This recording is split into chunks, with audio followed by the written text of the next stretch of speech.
दोस्तों इस वीडियो में हम लोग निर्देशांक ज्यामिति चैप्टर के सभी महत्वपूर्ण सूत्र जानेंगे और इसके साथ साथ मैं आपको ये भी बताऊंगा कि इन सूत्रों का यूज हम लोग कहाँ पे करते हैं, किस प्रकार के प्रश्नों को हल करने के लिए हम लोग इन सूत्रों का यूज़ करते हैं।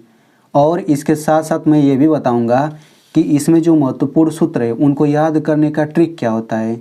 अगर आप वो ट्रिक जान लेते हैं तो वो सूत्र आपको हमेशा के लिए याद हो जाएगा। ठीक है, तो चलिए वीडियो शुरू करते हैं। तो देखिए सबसे पहला सूत्र क्या है, दूरी सूत्र यानी कि डिस्टेंस फार्मूला। ये सूत्र क्या बोलता है, इसको ध्यान से समझिएगा। मान लीजिए कि एक बिंदु यहाँ पे दिया गया है, इसका निर्देशांक है x1 y1 और यहाँ पे दूसरा बिंदु है, इसका निर्देशांक है x2 y2। ये दोनों ही संख्या रहेगा, ठीक है ना, ये दोनों संख्या रहेगा, ये भी दोनों संख्या रहेगा। अब आपको क्या करना है, इन दोनों बिंदुओं के बीच की दूरी निकालना है। तो इसके लिए हम लोग ये वाला सूत्र यूज करते हैं। क्या सूत्र यूज करेंगे, x1 माइनस x2 का होल स्क्वायर, पूरा रूट लिखेंगे, उसके अंदर x1 माइनस x2 का whole square plus y1 minus y2 का होल स्क्वायर। तो देखिए दूरी सूत्र में हम लोग इस सूत्र का भी यूज कर सकते हैं, यानी कि मैंने इसमें x1 x1 पहले x2 बाद में, तो आप चाहें तो x2 को पहले कर दीजिए, x1 को बाद में, और यहाँ पे देखिए y1 पहले y2 बाद में, तो आप चाहें तो y2 को पहले और y1 को बाद में। ठीक है, दोनों सूत्र बिल्कुल सेम ही है, दोनों से सेम आंसर आता है। लेकिन ये वाला जो फार्मूला याद करने में थोड़ा आसान है, क्योंकि 1 2 करके आता है। ठीक है, तो जो आसान लगे आप लोग याद कर लीजिएगा। जैसे मैं यहाँ पे एग्जांपल दे दूँ तो देखिए इस बिंदु का निर्देशांक ये है, इस बिंदु का निर्देशांक ये है, तो आप इससे तुलना करिए। तो देखिए x1 की जगह पे 3 है, y1 की जगह पे 5 है, x2 की जगह पे -2 है, y2 की जगह पे 7 है। तो अगर हमें इनके बीच की दूरी निकालना है तो हम लोग यही सूत्र लगाएंगे और x1 की जगह पे 3 रख देंगे, यानी कि इस सूत्र में x1 जहाँ पे वहाँ 3 रख देंगे और y1 की जगह क्या रख देंगे, 5। यानी कि इसी तरह सभी का मान इसमें रख करके हल करेंगे तो जो आएगा वही आंसर हो जाएगा, वही इनके बीच की दूरी हो जाएगी। यहाँ पे दूसरा सूत्र देख लेते हैं, विभाजन सूत्र यानी कि सेक्शन फार्मूला इसको बोला जाता है। ये देख लेते हैं कि ये कैसे है। तो देखिए यहाँ पे एक बिंदु A है, इसका निर्देशांक है x1 y1। ठीक है, देखिए यहाँ पे जो मैंने लिखा है ये सब आपको क्वेश्चन में दिया रहेगा। जैसे मैंने यहाँ पे ये दोनों लिखा है ना, तो ये क्वेश्चन में आपको दिया रहेगा। यहाँ पे आप देख सकते हैं मैंने एग्जाम्पल बता दिया। तो यहाँ पे देखिए इस बिंदु का निर्देशांक क्या है, x1 y1, और एक दूसरा बिंदु है, इसका निर्देशांक है x2 y2। तो आपको सवाल क्या पूछेगा, आपको ऐसे ही दो बिंदु दे दिया जाएगा और आपको कहा जाएगा कि इनको मिलाने वाला जो रेखाखंड है, ये जो पूरा बड़ा सा रेखा है, इनके बीच में कहीं पर एक बिंदु P है और ये P बिंदु जो है पूरी रेखा को इस अनुपात में बांटता है, m1 संबंधी m2 के अनुपात में बांटता है या फिर काटता है या फिर विभाजित करता है, तीनों शब्द एक ही है। तो इस बिंदु का निर्देशांक ज्ञात करिए। तो इस बिंदु का निर्देशांक ज्ञात करने के लिए हम लोग ये सूत्र लगाते हैं। देखिए इसको मैं याद करने का ट्रिक अभी मैं बताऊंगा। ये सूत्र तो आसान है, ये तो याद हो जाएगा, लेकिन इसको मैं याद करने का ट्रिक अभी मैं बताऊंगा। तो ये सूत्र क्या है, m1 x2 plus m2 x1 पूरे का बटा m1 प्लस m2, यहाँ पे कामा हो जाएगा m1 y2 plus m2 y1 पूरे का बटा m1 प्लस m2।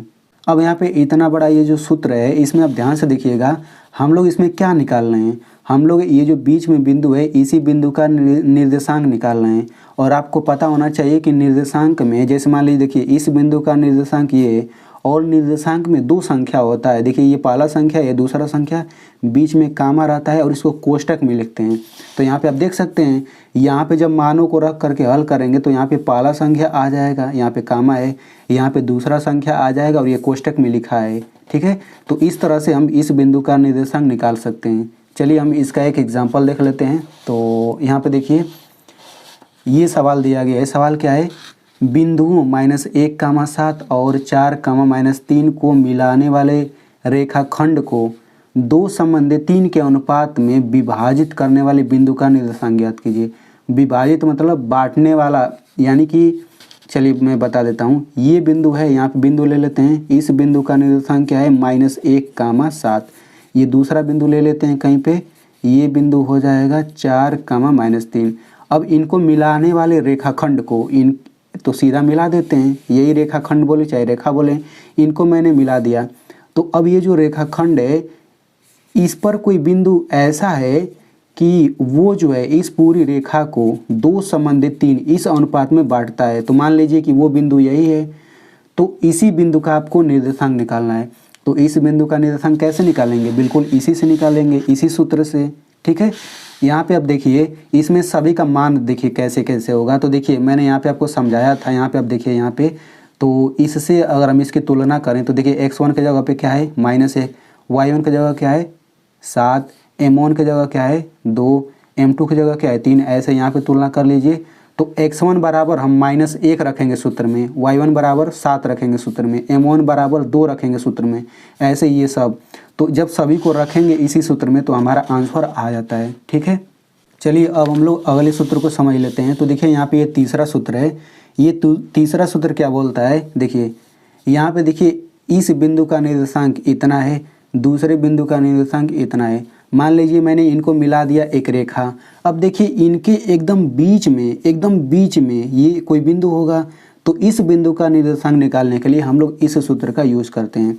देखिए मध्य बिंदु का निर्देशांक बराबर हो जाएगा x1 + x2/2 कामा y1 + y2/2। यहाँ पे आप देख सकते हैं हम लोग इस बिंदु का निर्देशांक निकाल रहे हैं। तो निर्देशांक में 2 संख्या होता है, यहाँ से पहला संख्या आएगा, यहाँ से दूसरा संख्या, बीच में कामा लगा है और कोष्टक में लिखा है। एग्जाम्पल के लिए देखिए यहाँ पे इस बिंदु का निर्देशांक इतना है, दूसरे बिंदु का निर्देशांक इतना है।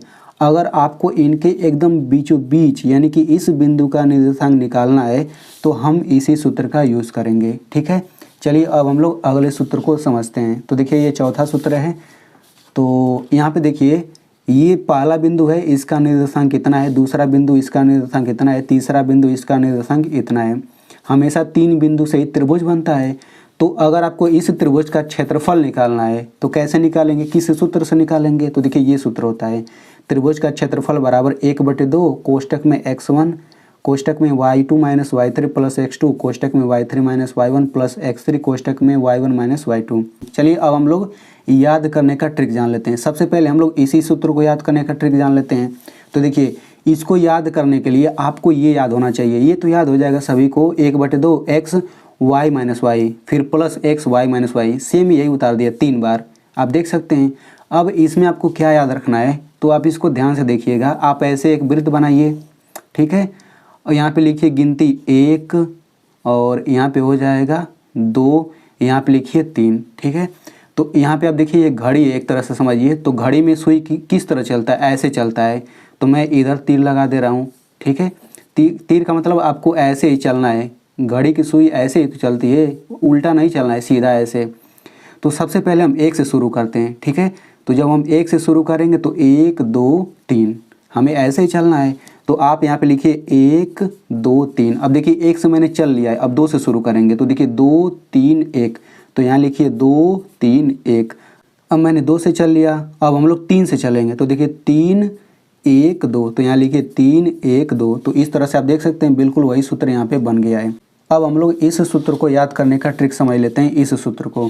तो देखिए आपको इतना याद होना चाहिए, m1 + m2 पूरे का बटा m1 + m2 फिर कामा m1 + m2, मतलब दोनों सेम है। अब आपको क्या करना है, देखिए ये जो पहला बिंदु होता है यही तो x1 होता है, ये जो दूसरा बिंदु होता है यही तो y1 होता है। तो यहाँ पे आप x लिखेंगे, क्या लिखेंगे x2, और यहाँ पे लिखेंगे x1, x2 x1। यहाँ पे चूँकि y वाला है ये दूसरा, तो ये हो जाएगा y2 y1। तो इस तरह से आपका ये भी सूत्र बन गया।